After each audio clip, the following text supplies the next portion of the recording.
membership of one of the world's most notorious neo-Nazi terrorist organisations. The schoolboy's identity remains protected by the courts because of his age. He was recruited online to the white supremacy group The Base. He was also found guilty of possessing and sharing terror publications.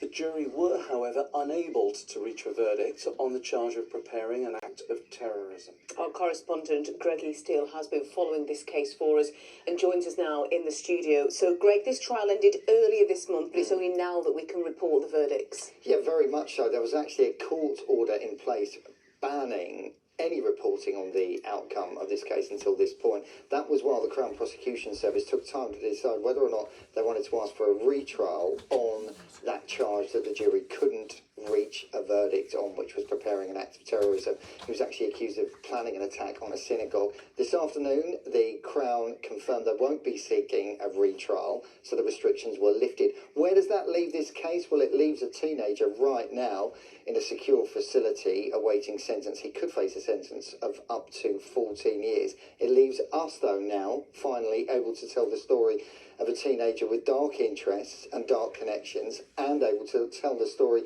of the rising fears around the level of teenagers turning to terror from the privacy of their own bedrooms. You're looking at online images credited to The Base. Their name is a direct translation of the Arabic words Al-Qaeda. Their stated aim, white supremacy through violence. Hiding behind their signature skull masks, they don't want you to know who they are. But this is one of them. A 15-year-old schoolboy from rural Northumberland practicing firing a crossbow. And this is a picture he posted via social media to The Base. The weapon pictured an exact match of one found in his own bedroom. A bedroom whose contents blew open his dark preoccupations. Acting on intelligence, he was still wearing his school uniform when counter-terrorist police arrested him. In the minutes afterwards, they found and photographed a litany of far-right paraphernalia, including a Nazi cap, along with weaponry and other suspicious substances, all in the boy's room. But it was the encrypted messages and downloads he'd made that would confirm outright his recruitment to the banned terrorist organisation. In one exchange, the boy asks, "Will I be allowed to join if I live in the UK?" "Yes," comes the reply. "How old are you?" 15. His online new joiner interview followed up with the question, "Why do you want to join The Base?" "I want to be part of a group that's active in real life," he says. A few messages later, membership was confirmed to an organisation with a dangerous and deadly global reputation. They've been involved in some very serious stuff that includes weapons of mass destruction, includes assassination, and their claim is doing this all to basically spark a race war between white people and essentially everyone else. I think a lot of their appeal is to young people. They're basically saying you can be either alone and sad and perhaps deprived in your room, or you can be an Aryan warrior. And this northeast schoolboy's not the first to be turned to terror. In 2015, smiling Liam Liebird was jailed for life for plotting a massacre at his old college. The 19-year-old had put together a so-called kill bag of overalls, pipe bombs and a gun, a judge calling him a significant risk to the public. In 2018, 15-year-old schoolmates Thomas Wiley and Alex Bolland were both given custodial sentences of more than 10 years after putting together their own attack kit for what was described as a planned Columbine-style attack on their North Yorkshire school. And in 2024, 17-year-old Vincent Charlton from Tyneside was jailed for terror offences after being linked to a satanic neo-Nazi organisation. So how come young schoolboys are turning to terror, and do they really pose a viable threat? I'm in Birmingham, meeting one of the few people in the country who was a young, violent neo-Nazi himself and is prepared to talk about it. Nigel Bromwich signed up at 15, rising through the white supremacy ranks to become a leading member of the far right in Britain for more than 20 years. He now works with the Home Office to turn teenagers away from terror, but says the problem is bigger than ever. We are more worried now than we've ever been as an organisation. You know, during COVID, our sort of numbers increased 320%, and that number is going up, and we're even getting more young females now coming to us, and it's at the very extreme neo-Nazi end, you know, and even embracing Satanism as well in some cases. And the recruitment now is more subtle, more high-tech, more sophisticated than we possibly imagine, isn't it? Yeah, often they'll head into gaming groups, and what they'll do then is they'll sort of look at games which people are playing, but then they'll drop little tidbits and they'll say, well, have you heard of this game? And games can include titles like Black Lives Splatter, Muslim Massacre, Ethnic Cleansing, and those are just the tip of the iceberg. Often it can be about rebelling against society, upsetting mum and dad, as simple as that, or you can be looking for that identity. And because these games give you a purpose and a vision, they're all part of that grooming process. There are people that might look at these cases and say, well, they're just bored teenage bedroom fantasies. They'll never really do any real harm in the real world. Is that how you see it? No, far from it. Many of these individuals now are actually sort of prime recruits. A young sort of cub, you know, a lone wolf is really, really important, because what they can do then is they can go out and act alone. They can agree with a set of principles, but what they're actually not doing is they're not putting a group of people in danger. So if one person gets arrested, it's that individual then who then obviously, you know, goes away and goes through the court system, etc. But actually you're not losing 5, 10 or 15 activists, because, you know, this is about, you know, they need those numbers to keep that battle and that sort of war going, really. It is a problem, Nigel says, that still needs solutions in a country where the next teenager could be recruited tonight and where no one knows what's on their mind and what they might be prepared to do about it.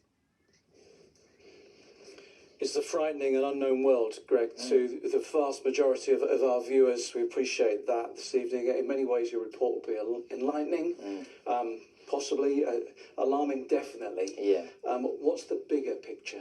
Well, look, just to give you a further sense of the scale and the locality of this, Nigel Bromwich that we spoke to there said that during COVID they saw a 320% increase in the number of cases similar to this being flagged to them. He also says there's been an increase in the number of females turning to terror. They've done training as well locally with groups in Durham and Darlington because of a perceived need there to be ready to respond to the possibility of cases like these. How do you turn the tide? That's obviously the big question here. Well, Nigel also works with an organisation called Exit Hate UK, and they work one-to-one with individuals. And it was interesting, he told me one of the core principles, and this might surprise you, at the heart of that work is compassion. Empathy, he says, is actually the key here, shining a light away from the darkness and into a new sense, a new perspective on the world. That might be the kind of work that goes on with this teenager at some point. Don't forget, during his own evidence, he said that these were just thoughts in my head. He never wanted to harm anyone. He is also facing punishment in the courts, though, and a possible sentence of up to 14 years. He'll learn his fate at another hearing on March the 27th. OK, Greg, thank you very much. Next tonight, in the last hour, police have said the former Hartlepool MP, Peter Mandelson, has been arrested. It comes after the release of correspondence between him and the paedophile financier Jeffrey Epstein. We can join our political correspondent Tom Sheldrick in Westminster. And Tom, this development had been anticipated, but it's shocking nonetheless. Yes, seeing the sight of such a high-profile politician being put into a police car like this is shocking in any measure. Peter Mandelson has been accused of passing market-sensitive information to Jeffrey Epstein during his time as the UK government's business secretary between 2008 and 2010. 3 weeks ago, the Metropolitan Police confirmed they had launched a criminal investigation. They searched Lord Mandelson's houses, and then this afternoon he was led away from his home in London by police officers. The police have now confirmed he's been arrested on suspicion of misconduct in public office and has been taken to a police station to be interviewed. It has been reported in recent weeks that he believes he did not act criminally. Peter Mandelson was the MP for Hartlepool between 1992 and 2004 and a central figure of the New Labour era. Last autumn, he was sacked as Britain's ambassador to the United States. Sir Keir Starmer has faced criticism for his decision to appoint him to that role just over a year ago, despite his friendship with Epstein, who was a convicted child sex offender.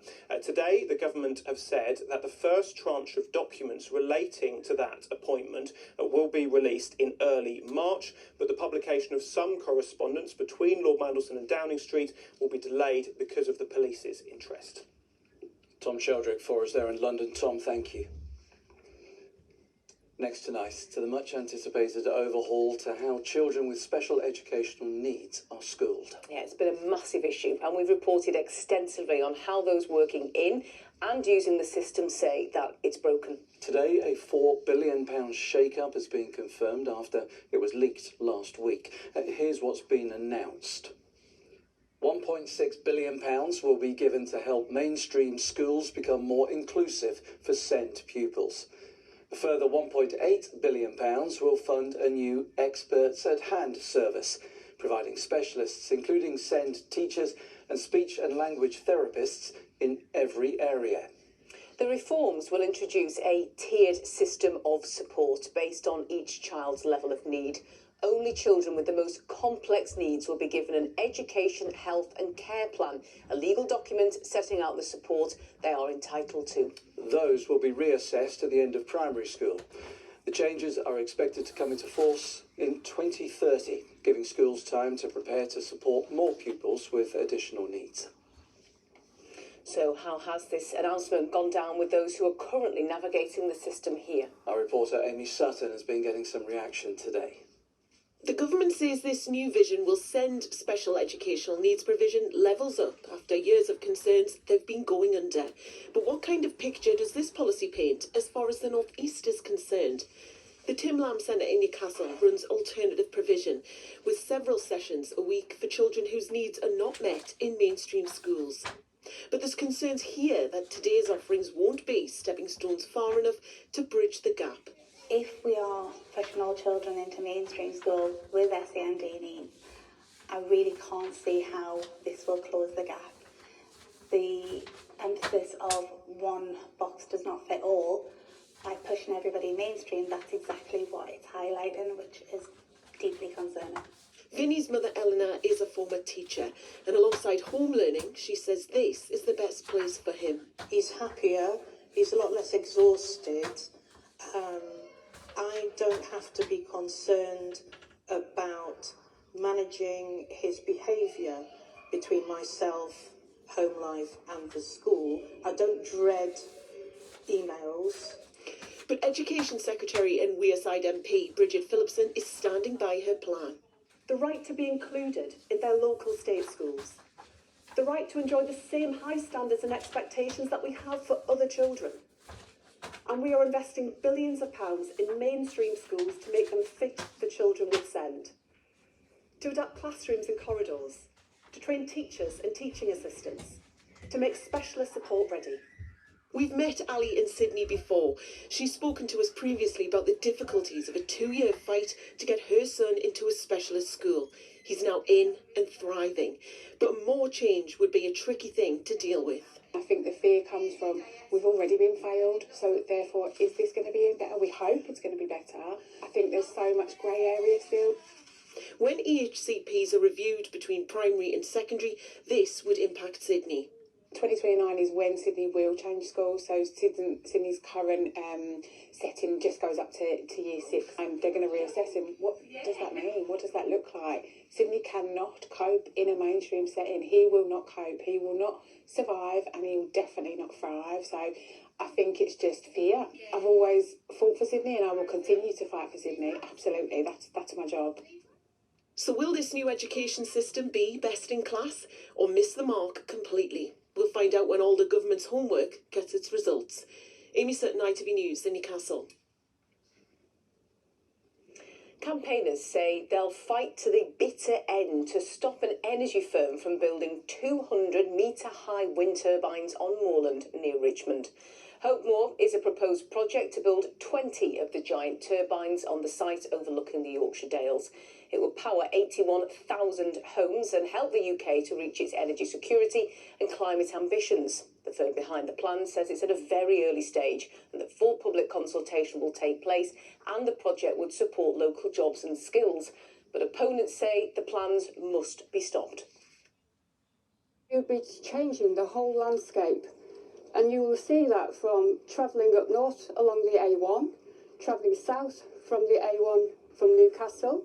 You will have these huge turbines blighting that landscape. What is the point of having curlew nesting grounds that's totally protected in the national park if a few hundred metres you're going to have these huge turbines? The ITV Evening News continues at 6:30. Coming up on the programme, 2 people are arrested after the death of a man thought to have undergone cosmetic surgery. Police say Jordan Park, a well-known influencer who went by the name of the Lip King, was found unconscious at a London hotel. The government unveils £4 billion to help children with special educational needs. We look at how the money will be spent and what it will mean for pupils. And a hero's homecoming for Team GB's Winter Olympians, the UK's most successful squad yet. Do join me for those stories and more at 6:30.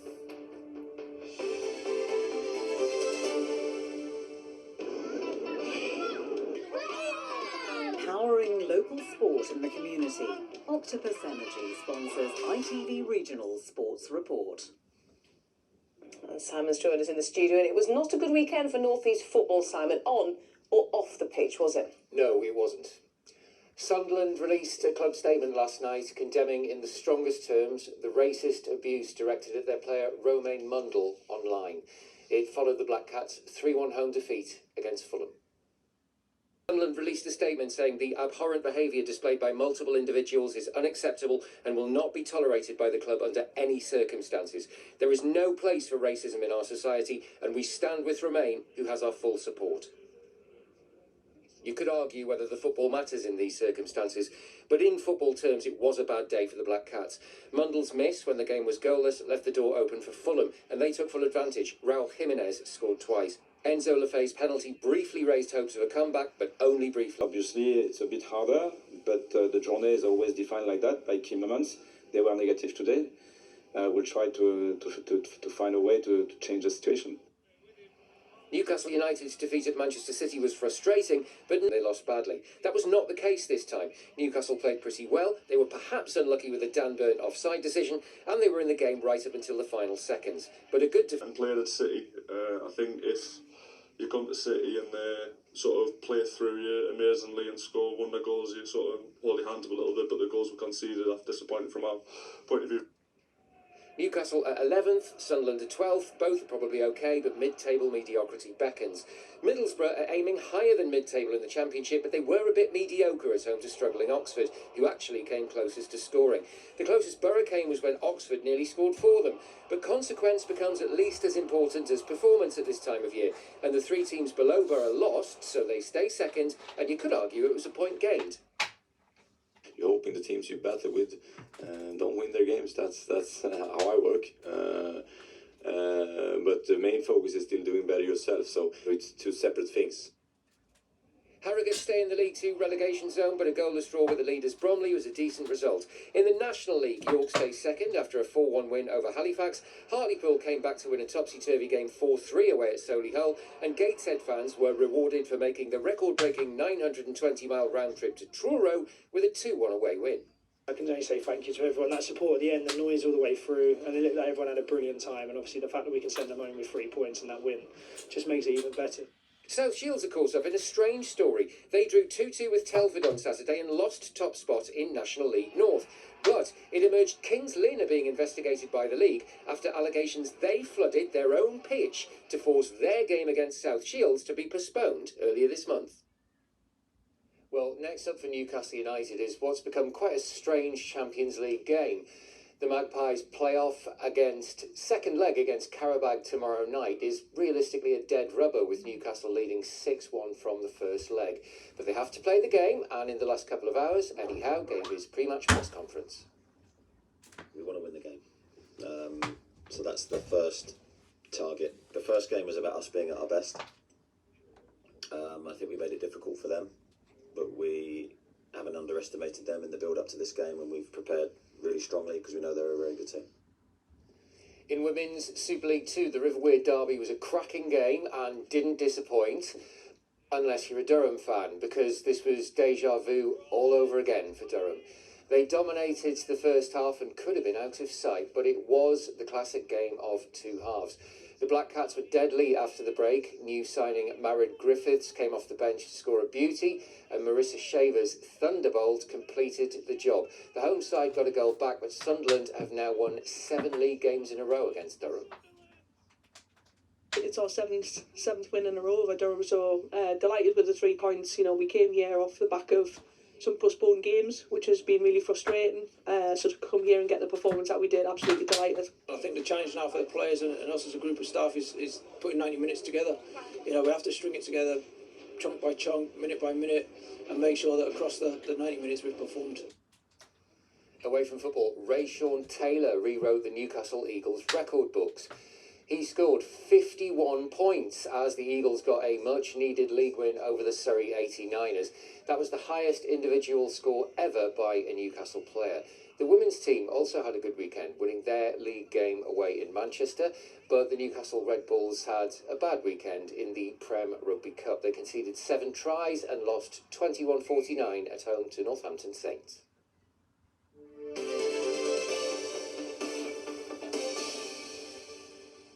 Thank you, Simon. And now, a fundraising concert for motor neurone disease had a very special surprise guest on Saturday night.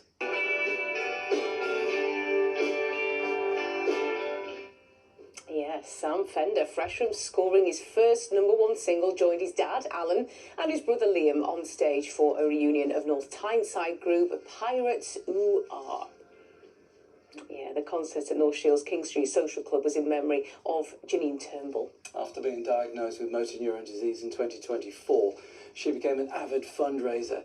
Sadly, she died last year, but her husband, John, told us she would have been delighted to see Sam and his family raising money and awareness of MND. Having the 3 Fenders on the stage, like I said, a musical dynasty was... I mean, some people were just standing there marvelling at the fact that the 3 of them were up there playing together. The connection to Sam being here ultimately is Team Janine, ultimately is the MNDA. So by virtue of him being here, he's inadvertently done us a massive favour, because that ripple effect of awareness, will go on. Yeah, and that's just brilliant, isn't it? And that gig raised nearly £6,000 for the Motor Neurone Disease Association. Turning to the weather now, Ross has joined us. It's not just the weather he's good at forecasting, he's also good at forecasting toads. Yes. So talented, Ross. I am at one with the toads. I said on Friday that I felt the conditions were right for the toads to start their annual trek to their ancestral spawning grounds, and they appeared. Wow, it's like I magic, know. isn't I'm it? adding it to my CV as toad forecaster, I have to say. definitely. Yes, they were out and about this weekend. These may look very similar to the shots I showed you on Friday, but these are this year's toads, I promise you that. They look for the sort of mild weather with a bit of rain in the mix, and that's what we've been having recently. It's an example of phenology, the signs in nature of the changing seasons, and they've decided actually mid-February this year. Last year it was mid-March, so it just shows there's a big difference in what they decide. The toads have well decided it's spring. For us, meteorological spring starts in another 5 days, but temperature-wise, although we have plenty of cloud around, feeling, positively balmy at 12.3 degrees today. Will it continue? Let's take a look. A heavy downpour will subside and light relaxation will set in. TUI sponsors ITV Tyne Tees Weather.